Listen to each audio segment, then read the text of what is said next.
പരിശുദ്ധ അമ്മയുടെ പ്രത്യക്ഷീകരണത്തിൻ്റെ സാക്ഷിയാക്കി മാറ്റിയതിന് ഞാൻ പരിശുദ്ധ അമ്മ കൃപാസന മാതാവിനും ഈശോപ്പനും കോടാനുകോടി നന്ദി അർപ്പിക്കുന്നു. എൻ്റെ പേര് അമ്പിളി, ഞാൻ കൊല്ലം ജില്ലയിൽ നിന്ന് വരുന്നു. എൻ്റെ പ്രധാനപ്പെട്ട ആവശ്യമായി ഞാൻ ഉടമ്പടി 2024 ജൂൺ മാസം 9-ാം തീയതി ഉടമ്പടി എടുത്തിരുന്നു. എൻ്റെ കാലിൽ സെല്ലുലോസ് എന്ന് പറഞ്ഞ ഒരു രോഗത്തിനെ കുറിച്ചാണ് ഞാൻ പറയുന്നത്, മാതാവിനെ സമർപ്പിക്കുന്നത്. എൻ്റെ കാല് ഡിസംബർ 7-ാം തീയതി അമ്മ പ്രത്യക്ഷപ്പെട്ട ദിവസം ഞാൻ അമ്മയിൽ വന്ന് കണ്ടു. തിരിച്ച് വീട്ടിൽ പോകുന്ന സമയത്താണ് അമ്മ എൻ്റെ രോഗം എനിക്ക് വെളിപ്പെടുത്തി തന്നത്. എൻ്റെ കാല് സെല്ലുലോസ് എന്ന് പറഞ്ഞ ഒരു രോഗം ബാധിച്ചതിന് ശേഷം രോഗം ബാധിച്ച് ഞാൻ സോഡിയവും പൊട്ടാസ്യവും കുറഞ്ഞ് കൊല്ലം NS ഹോസ്പിറ്റൽ ICUയിലായിരുന്നു. ഓർമ്മയില്ല. മൂന്നാം ദിവസം രാത്രി 2 മണിക്കാണ് എനിക്ക് ഓർമ്മ തെളിയുന്നത്. അവിടെ നിന്ന് മോള് ജോലി ചെയ്യുന്ന ചെത്തിപ്പുഴ സെൻറ് തോമസ് ഹോസ്പിറ്റലിൽ കൊണ്ടുപോകുകയും അവിടെയാണ് എൻ്റെ രോഗം സെല്ലുലോസ് എന്ന് പറയുന്ന രോഗം ബാധിച്ചത് അമ്മ മാതാവ് വഴി അറിയാൻ സാധിച്ചതും. അവിടെ നിന്നും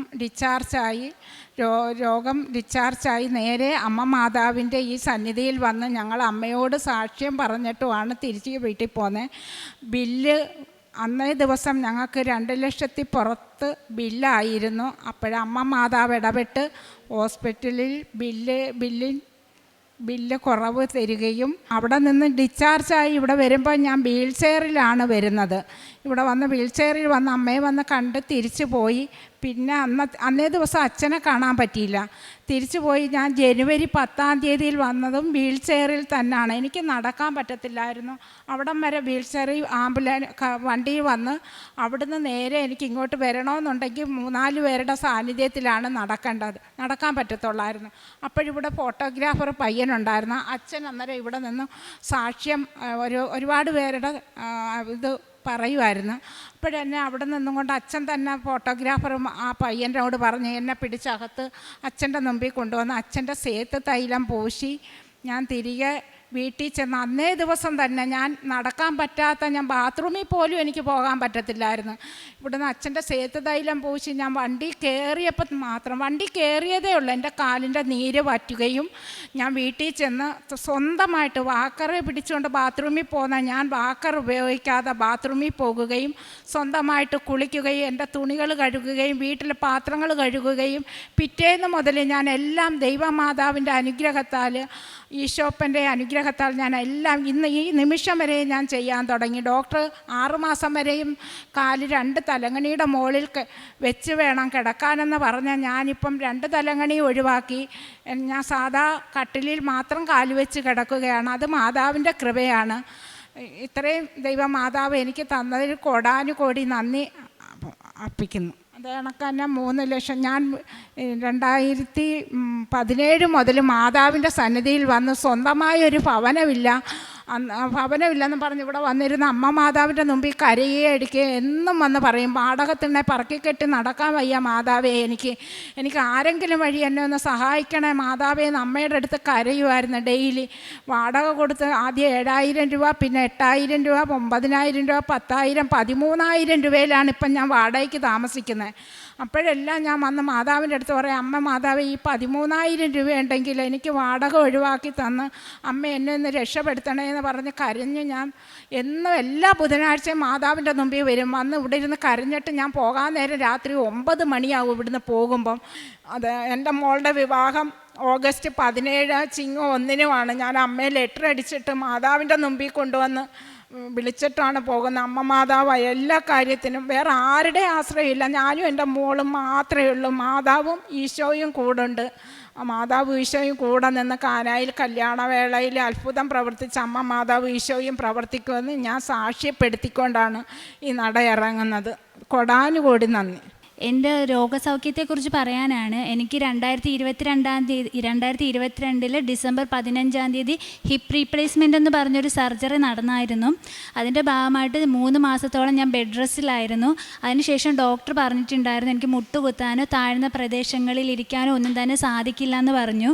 അതിനുശേഷം അമ്മ പറഞ്ഞു ഉടമ്പടി എടുക്കാൻ പറഞ്ഞതിന് ശേഷം ഞാൻ 2025 ജൂൺ 11-ാം തീയതി വന്നിട്ടാണ് അമ്മ മാതാവിൻ്റെ ഉടമ്പടി എടുക്കുകയും ഇവിടെ വന്ന് പ്രാർത്ഥിക്കുകയും കൊടുക്കുകയും മാതാവിൻ്റെ തൈലം തേച്ച് ദിവസവും ഞാൻ പ്രമാണവും പ്രത്യക്ഷീകരണ പ്രാർത്ഥനയും ചൊല്ലുമായിരുന്നു.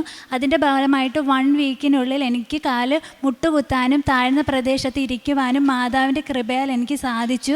അതിന് മാതാവിനും തിരുകുമാരനും ഞാൻ 1000 നന്ദി പറയുന്നു. അതിനുശേഷം എനിക്ക് 20 വർഷമായിട്ട് മൈഗ്രെയിൻ എന്ന് പറഞ്ഞ പ്രശ്നം ഉണ്ടായിരുന്നു. എനിക്ക് ലോങ് യാത്ര ചെയ്യാനോ അതുപോലെ തന്നെ KSRTC ബസ്സുകളിലൊന്നും തന്നെ യാത്ര ചെയ്യാൻ സാധിക്കില്ലായിരുന്നു. യാത്ര ചെയ്ത് കഴിഞ്ഞാൽ എനിക്ക് തലവേദനയും അതുപോലെ തന്നെ ഛർദിലും ഭയങ്കര കടുത്ത വേദനയായിരുന്നു. അപ്പം ഞാൻ ആദ്യമായിട്ട് മാതാവിൻ്റെ സന്നിധിയിൽ വന്ന സമയത്ത് ഞാൻ KSRTC ബസ്സിലാണ് വന്നത്. പക്ഷെ പ്രാർത്ഥിച്ച് തിരിച്ച് ഞാൻ പോകുന്ന സമയത്ത് എനിക്ക് ഒരു തലവേദനയോ ഒരു ഛർദിലോ ഒരു ക്ഷീണമോ ഒന്നും തന്നെ ഉണ്ടായിട്ടില്ല. ഉടമ്പടി എടുത്ത് ഞാൻ 1 മാസം കഴിഞ്ഞ ശേഷം 3 മാസം കഴിഞ്ഞ ശേഷമാണ് ജപമാല റാലി ഉണ്ടായിരുന്നത്. ആദ്യമായിട്ടാണ് ഞാൻ അമ്മ മാതാവിൻ്റെ ജപമാല റാലിയിൽ പങ്കെടുക്കുന്നത്. അപ്പോൾ എനിക്ക് അത്രയും ലോങ് നടക്കാൻ പറ്റുമെന്ന് ഞാൻ ഒരിക്കലും പ്രതീക്ഷിച്ചിരുന്നില്ല. മാതാവിൻ്റെ കൃപ കാരണം എനിക്ക് അത്രയും ലോങ് നടക്കാനും പിറ്റേ ദിവസം ഡ്യൂട്ടിക്ക് പോകാനും സാധിച്ചായിരുന്നു. അതിന് മാതാവിനും ഈശോയ്ക്കും 1000 നന്ദി പറയുന്നു. പിന്നെ എനിക്ക് ഒരുപാട് സാമ്പത്തികപരമായി ബുദ്ധിമുട്ട് വന്നിട്ടുണ്ടായിരുന്നു. അമ്മ അഡ്മിറ്റായ സമയത്ത് എൻ്റെ കയ്യിൽ 1 രൂപ പോലും എടുക്കാനുണ്ടായിരുന്നില്ലായിരുന്നു. അപ്പോൾ ആദ്യ ദിവസം ഹോസ്പിറ്റലിൽ ഒരു 5000 രൂപ അടയ്ക്കണമെന്ന് പറഞ്ഞായിരുന്നു. ആ സമയത്ത് എൻ്റെ കയ്യിൽ 1 രൂപ പോലും ഇല്ലായിരുന്നു. മാതാവിൻ്റെ കാശ് രൂപ മാത്രമാണ് ഉണ്ടായിരുന്നത്. ആ കാശ് രൂപം വെച്ചിട്ട് ഞാൻ ബില്ല് കൗണ്ടറിൽ ചെന്നിട്ട് നാളെ അടയ്ക്കാമെന്ന് ഞാൻ പറഞ്ഞു. പക്ഷേ അപ്പോഴത്തേക്കിനും ആരാണെന്നറിയില്ല, മാതാവിൻ്റെ കൃപയാലും ഈശോയുടെ ഇടപെടലിനാലും ഞങ്ങൾക്ക് 5000 രൂപ അവിടെ ഡിപ്പോസിറ്റ് ആരോ അടച്ചിട്ടുണ്ടായിരുന്നു. പിന്നെ ഡിസ്ചാർജ് സമയത്ത് ഞങ്ങളുടെ അവിടുത്തെ ഡയറക്ടർ അച്ഛൻ എനിക്ക് 15000 രൂപയോളം ഡിസ്കൗണ്ട് ചെയ്ത് തരികയും ബില്ല് അത്ര അടയ്ക്കേണ്ടെന്ന് പറഞ്ഞ് ബാക്കി എൻ്റെ സാലറിയിൽ നിന്ന് അടയ്ക്കാൻ പറയുന്ന രീതിയിലും ആക്കി തന്നു. അത് മാതാവിൻ്റെ കൃപയും മാതാവിൻ്റെ ഇടപെടലും കൊണ്ട് മാത്രമാണ് നടന്നത്. അതിന് ഈശോയ്ക്ക് അമ്മയ്ക്ക് 1000 നന്ദി ഞാൻ പറയുന്നു. എൻ്റെ ജീവിതത്തിൽ 1000 കാര്യങ്ങളിലും ഒരുപാട് സങ്കടങ്ങൾ വരുമ്പോഴെല്ലാം മാതാവ് ഒരുപാട് അടയാളങ്ങളായാലും മാതാവ് കൂടെ തന്നെ ഉണ്ടായിട്ടുണ്ട്. അതിനും നന്ദി പറയുന്നു ഞാൻ. പിന്നെ ഞാൻ 8 വർഷമായി ആ ഹോസ്പിറ്റലിൽ വർക്ക് ചെയ്യാൻ തുടങ്ങിയിട്ട്. അപ്പോൾ എൻ്റെ കോൺട്രാക്റ്റ് ഓരോ വർഷം കൂടുമ്പോൾ ന്യൂട്രീഷൻ അസിസ്റ്റൻ്റ് ആയിട്ടാണ് ഞാൻ വർക്ക് ചെയ്യുന്നത്. ഓരോ വർഷം കോൺട്രാക്റ്റ് ബേസിലാണ് വരുന്നത്. അപ്പോൾ അത്രയും വർഷം എന്നെ സ്റ്റാഫായി എടുത്തവർ പിറ്റേ വർഷം ആയപ്പോഴത്തേക്കിനും എന്നെ ട്രെയിനി ആയിട്ടാണ് മാറ്റിയത്. അപ്പോൾ പഴയ കോൺട്രാക്റ്റ് പേപ്പർ നൽകിയാൽ മാത്രമേ ആ ട്രെയിനിൽ നിന്നുള്ള മാറ്റി സ്റ്റാഫാക്കി തരുള്ളൂ എന്ന് പറഞ്ഞായിരുന്നു. അപ്പോഴും ഞാൻ മാതാവിൻ്റെ തൈലമൊക്കെ വെച്ച് പ്രാർത്ഥിക്കുകയും വിശ്വാസപ്രമാണം പ്രത്യക്ഷീകരണ പ്രാർത്ഥനയൊക്കെ ചെല്ലിയതിൻ്റെ ഫലമായിട്ട് ആ മിസ്സായ കോൺട്രാക്റ്റ് പേപ്പർ എനിക്ക് തിരിച്ചു കിട്ടുകയും അത് സബ്മിറ്റ് ചെയ്ത് ട്രെയിനിൽ നിന്നുള്ളത് ഞാൻ സ്റ്റാഫാക്കി എടുക്കുകയും ചെയ്തു. അതും മാതാവിൻ്റെ ഇടപെടലുകൊണ്ട് മാത്രമാണ് എൻ്റെ ജീവിതത്തിൽ സംഭവിച്ചത്. ഇവിടെ വന്ന് പ്രാർത്ഥിച്ചതിൻ്റെ ഫലമായിട്ടാണ് എൻ്റെ കല്യാണം നടന്നത്. കല്യാണം ഓഗസ്റ്റ് 17-ാം തീയതിയാണ്. അതും മാതാവിൻ്റെ ഈശോയുടെ ഇടപെടലുകൊണ്ടാണ്. ഒരുപാട് കാര്യങ്ങളിൽ മാതാവിൻ്റെ ഈശോയുടെ ഇടപെടലുകൾ എൻ്റെ ജീവിതത്തിൽ ഉണ്ടായിട്ടുണ്ട്.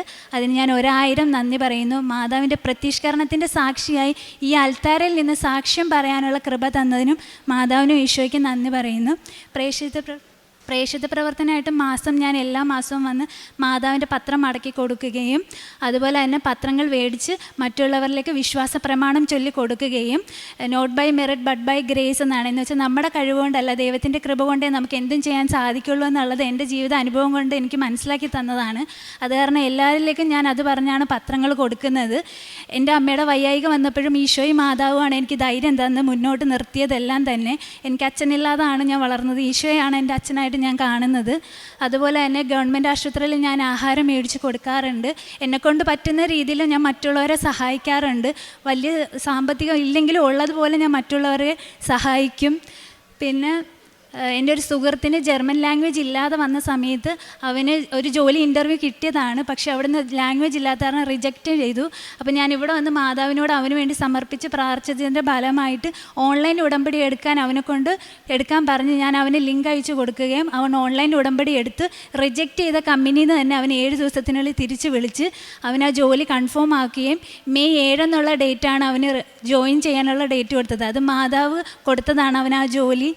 അതുപോലെ തന്നെ എൻ്റെ ഒരു ജോലി ചെയ്യുന്ന ചേച്ചിയുടെ മോള് ജർമ്മൻ ലാംഗ്വേജിൻ്റെ എക്സാം എഴുതി കുറേ പ്രാവശ്യം ആ കുട്ടി ഫെയിലായിപ്പോയി. മാതാവിൻ്റെ പത്രം വെച്ച് പ്രാർത്ഥിച്ചതിൻ്റെ ഫലമായിട്ട് ആ കൊച്ച് B2 എക്സാം പാസ്സായി. അങ്ങനെ ഒരുപാട് കൃപകളും അനുഗ്രഹങ്ങളും മാതാവും ഈശോയും നൽകിയിട്ടുണ്ട് എൻ്റെ ജീവിതത്തിൽ. അതിന് 1000 നന്ദി പറയുന്നു. ആത്മീയ ജീവിതം എന്ന് പറഞ്ഞാൽ ഡെയിലി ബ്രെഡ് എല്ലാ ദിവസവും 5:30 കേൾക്കുകയും മറ്റുള്ളവരിലേക്ക് ഷെയർ ചെയ്യുകയും ചെയ്യും. എല്ലാ ചൊവ്വാഴ്ചകളിലെ ഉടമ്പടി ദാനം മുടങ്ങാതെ കേൾക്കുകയും അത് ഷെയർ ചെയ്യുകയും ചെയ്യും. അതുപോലെ തന്നെ സന്ധ്യാപ്രാർത്ഥന കൊന്ത ചൊല്ലും. ഞാനൊരു ഹിന്ദുവാണ്, എന്നാലും ഞാൻ എല്ലാ ദിവസവും കൊന്ത ചൊല്ലുകയും വിശുദ്ധ കുർബാനയിൽ പങ്കെടുക്കാൻ പറ്റുന്ന ദിവസങ്ങളെല്ലാം വിശുദ്ധ കുർബാന പങ്കെടുക്കും. അതും ദൈവകൃപയാണ്, ഈശോയുടെ കൃപ കൊണ്ടുകൊണ്ട് മാത്രമാണ് എനിക്കത് ചെയ്യാൻ സാധിച്ചത്. പിന്നെ എല്ലാ വെള്ളിയാഴ്ചകളിലും ഒരു നൊവേനയും ഒരു ആരാധനയും ഞാൻ കൂടാറുണ്ട്.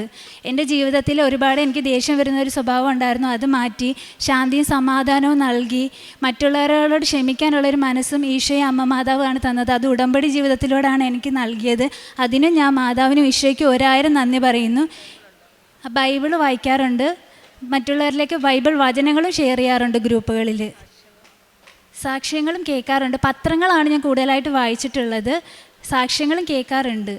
ഇന്ന് ഈ ദിവസം വരെയും എൻ്റെ ജീവിതത്തിൽ എല്ലാം തന്ന ദൈവമാണ്. ആ ഈശോയ്ക്കും അമ്മയ്ക്കും 1000 നന്ദി പറയുന്നു. മുന്നോട്ടുള്ള ജീവിതത്തിൽ ഞാൻ എൻ്റെ ഉടമ്പടി ജീവിതം നന്നായിട്ട് ചെയ്യുവാനും അമ്മയോടും ഈശോയോടൊപ്പം ആയിരിക്കുവാനും ആഗ്രഹിക്കുന്നു. 1000 നന്ദി പറയുന്നു അമ്മയ്ക്കും ഈശോയ്ക്കും ഇന്നോളം എൻ്റെ ജീവിതത്തിൽ ഇടപെട്ടതിന്. അനുഗ്രഹീതരെന്ന് ജനത നിങ്ങളെ വിളിക്കും. നിങ്ങളുടെ ദേശം ആനന്ദത്തിൻ്റെ ദേശമാക്കുമെന്നാണ്. ഉടമ്പടി മക്കളുടെ ജീവിതത്തിൽ നമ്മൾ അനുഗ്രഹീതരാണ്. നമ്മളൊരു പ്രത്യേക ജനതയാണ്. നമ്മൾ അനുഗ്രഹീതരാക്കുന്നത് നമ്മുടെ ഉടമ്പടി ജീവിതമാണ്. ഉടമ്പടിയിൽ ഈശോയുടെ അമ്മയുടെ സാന്നിധ്യമാണ് നമുക്ക് ഉറപ്പുള്ളത്. അതുപോലെ തന്നെയാണ് ഹരിജായുടെ മൈഗ്രെയിൻ ഹെഡേക്ക്, അതായത് 10-20 വർഷത്തോളം ഉണ്ടായിരുന്ന ഹെഡേക്കാണ് ഉടമ്പടി വസ്തുക്കളായ നേർച്ച വസ്തുക്കൾ ഉപയോഗിച്ച് വിശ്വാസ പ്രമാണം ചൊല്ലി ഉടമ്പടി തൈലം തേച്ച് വെഞ്ചരിച്ച് ഉപ്പ് ഉപയോഗിച്ച് ഈ മകൾക്ക് പൂർണ്ണ സൗഖ്യം ലഭിച്ചത്. പിന്നീട് ഉടമ്പടിക്ക് മുൻപ് ഹിപ്പ് റീപ്ലേസ്മെൻറ്റ് ചെയ്ത മകളാണ്. സർജറിക്ക് ശേഷം നിലത്തിരിക്കാൻ പറ്റില്ല, മുട്ടുകുത്താൻ പറ്റില്ല എന്നൊക്കെയാണ്. ജീവിതകാലം മുഴുവൻ ഇങ്ങനെ പറ്റുകയുള്ളൂ എന്നാണ് വിശ്വസിച്ചത്. പക്ഷെങ്കിൽ ഉടമ്പടി എടുത്തതിന് ശേഷം ഉടമ്പടി തൈലം തേച്ച് വിശ്വാസ പ്രമാണം ചൊല്ലി പ്രാർത്ഥിച്ചതിൻ്റെ ഫലമായിട്ട് ഇന്ന് ഈ മകൾക്ക് പരിശുദ്ധമ്മയുടെ ആലയത്തിൽ വന്നതിന് ശേഷം നിലത്തിരുന്ന് പ്രാർത്ഥിക്കുവാനും പരിശുദ്ധ അമ്മയുടെ സന്നിധിയിൽ മുട്ടുകുത്തി പ്രാർത്ഥിച്ച് സമയം ചെലവഴിക്കുവാൻ സാധിക്കുന്നുണ്ട്. അതും പരിശുദ്ധ അമ്മയുടെ ഒരു വലിയ ഇടപെടലും രോഗസൗഖ്യവുമാണ്. അമ്മയുടെ മധ്യസ്ഥതയിലൂടെ ഈശോ നൽകിയ രോഗസൗഖ്യമാണ്. ഈ മകള് ന്യൂട്രീഷൻ അസിസ്റ്റൻ്റ് ആയിട്ട് കോൺട്രാക്റ്റ് ബേസിസിൽ ജോലി ചെയ്തപ്പോൾ ഒരു പെർമനൻ്റ് ആക്കാനായിട്ട് നോക്കിയപ്പോൾ പേപ്പർ കാണുന്നില്ല. എവിടെ വെച്ചോ എന്നറിയുന്നില്ല. 8 വർഷം മുമ്പ് വെച്ച പേപ്പറാണ്. എവിടെ നിന്ന് കിട്ടും, എങ്ങനെ കിട്ടും, എവിടെയാണെന്ന് യാതൊരു അറിവുമില്ല. അങ്ങനെ ഈ മകള് പരിശുദ്ധ അമ്മയുടെ സന്നിധിയിൽ വന്ന് പ്രാർത്ഥിച്ചതിൻ്റെ ഫലമായിട്ട് അമ്മ തന്നെ പറഞ്ഞു കൊടുക്കുകയാണ് ഇന്ന ബാഗിൽ ഇന്ന സ്ഥലത്തുണ്ട് എന്ന്. അങ്ങനെ ആ മകള് കാണാതെ പോയ 8 വർഷം മുമ്പ് വെച്ച ആ പേപ്പർ മകൾക്ക് ലഭിക്കുകയും ആ ജോലിക്ക് ഒരു തടസ്സം കൂടാതെ പിന്നീട് റീജോയിൻ ചെയ്ത് നല്ല രീതിയിൽ മുന്നോട്ട് പോകാനും സാധിച്ചു. ഇവിടെയെല്ലാം നാം കാണുന്നത് ഈശോയുടെ അമ്മയോടും ചേർന്ന് നിൽക്കുമ്പോൾ നമ്മളെ അനുഗ്രഹിക്കുന്ന ഒരു ദൈവത്തിൻ്റെ, നമ്മളെ സംരക്ഷിക്കുന്ന ഒരു അമ്മയുടെ കരുതലും സ്നേഹവുമാണ്. സത്യസന്ധമായി ഉടമ്പടിയിൽ വിശ്വസ്തയോടെ ഉടമ്പടി നയിക്കുമ്പോൾ ഈശോയും അമ്മയും ദൈവസാന്നിധ്യത്തിൻ്റെ ഒരു ഉറവിടത്തിലേക്കാണ് നമ്മെ കൊണ്ടുപോകുന്നത്. ദൈവസാന്നിധ്യം കൂടെയുള്ളപ്പോൾ നമുക്ക് ജീവിതത്തിൽ എല്ലാ കാര്യവും ഏറ്റെടുക്കുന്ന ഒരു ദൈവത്തിൻ്റെ കരങ്ങളാണ് നാം കാണുവാൻ സാധിക്കുന്നത്. ഉടമ്പടി ജീവിതം കൂടുതൽ വിശ്വാസത്തോടെ മുന്നോട്ട് നയിക്കുവാനുള്ള അനുഗ്രഹത്തിനായി നമുക്ക് പ്രാർത്ഥിക്കാം. നമ്മുടെ ജീവിതവും ദൈവത്തെ മഹത്വപ്പെടുത്തട്ടെ എന്ന് പ്രാർത്ഥിച്ചുകൊണ്ടും ഈ കുടുംബത്തിന് ലഭിച്ച എല്ലാ അനുഗ്രഹങ്ങളും സങ്കീർത്തനം 21:6 പറയുന്നത് അവിടുന്ന് അവരെ എന്നേക്കും പൂർണ്ണരാക്കി അങ്ങയുടെ സാന്നിധ്യത്തിൽ സന്തോഷം കൊണ്ട് അവരെ ആനന്ദിപ്പിച്ചു എന്നാണ്. ഉടമ്പടിയിൽ സാമ്പത്തികമായിട്ട് മാത്രമല്ല ആത്മീയമായിട്ടും നമ്മുടെ ജീവിതത്തിൽ ആനന്ദവും സന്തോഷവും നൽകുന്ന ഒരു വലിയ പദ്ധതിയാണ് ഉടമ്പടി. നമ്മുടെ ജീവിതത്തിൽ ഉടമ്പടിയിൽ കൂടി ദൈവസാന്നിധ്യം ജീവിക്കാനുള്ള നിത്യമായ അനുഗ്രഹവും സത്യമായ സന്തോഷവും ലഭിക്കട്ടെ എന്ന് പ്രാർത്ഥിച്ചുകൊണ്ടും അമ്പിളിക്കും കുടുംബത്തിനും ലഭിച്ച എല്ലാ അനുഗ്രഹങ്ങൾക്കും നമ്മൾക്ക് കരങ്ങളടിച്ച് ദൈവത്തെ മഹത്വപ്പെടുത്താം. അത്യപൂർവ ദൈവാനുഭവങ്ങൾ ഇനി നിങ്ങൾക്കും സ്വന്തം. ഈ യൂട്യൂബ് ചാനൽ ഇതുവരെ സബ്സ്ക്രൈബ് ചെയ്തിട്ടില്ലെങ്കിൽ ഇപ്പോൾ തന്നെ സബ്സ്ക്രൈബ് ചെയ്യുക. ഈ വീഡിയോ ഇപ്പോൾ തന്നെ നിങ്ങളുടെ സുഹൃത്തുക്കൾക്ക് ഷെയർ ചെയ്തുകൊണ്ട് കർത്താവിൻ്റെ പ്രേക്ഷിതരാകുക.